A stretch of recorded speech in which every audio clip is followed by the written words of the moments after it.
Jäänud on ainult üks. Hakkab juba varsti paljastuma. Tõnis siin tõmbab ja tõmbab, et sellel külal oli väga palju plusse.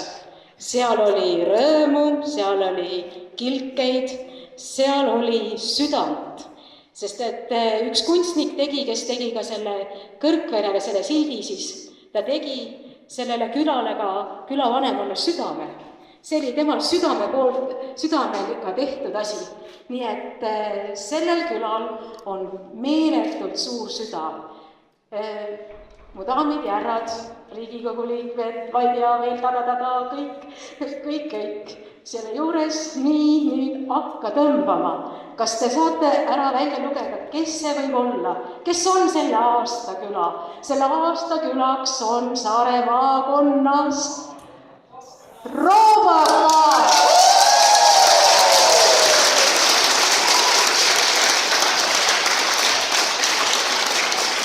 Palun siia, Aivet!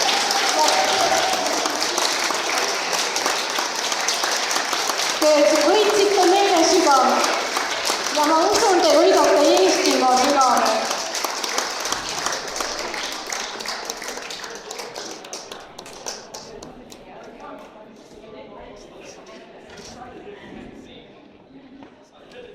Ma arvan, et me oleme ühe sündmuse võrra rikkamad täiega.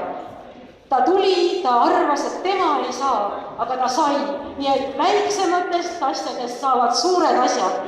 Ma tänan igat osalejat, ma tänan nominente, ma tänan esitajaid, ma tänan meie siin olijaid. Meie päev on väga suur päev, Roobakal on suur päev ja minu meelest terve Saare maakonnal on suur päev.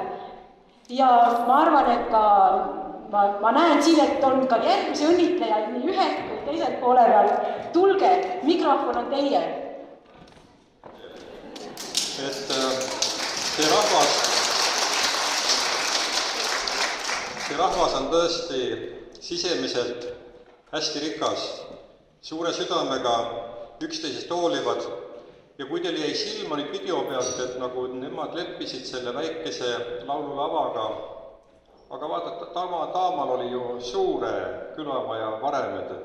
Müürid olid juba poolest saadik püsti, nad ei alustanud küll katusest seda maja, aga nad hakkasid keldrist pihta, veinikeldrid on valmis juba, ma ei tea, kas vein ka sees on, aga nad ehitavad selle omale uhkeks külamöiseks. Edu teile! Ja seda enam, et tulemas on suur omavalitsus ja Euroopa rahad, kus nad mujale lähevad, et nad hakkavad küladesse minema ja ehitage ülesse, palju edu!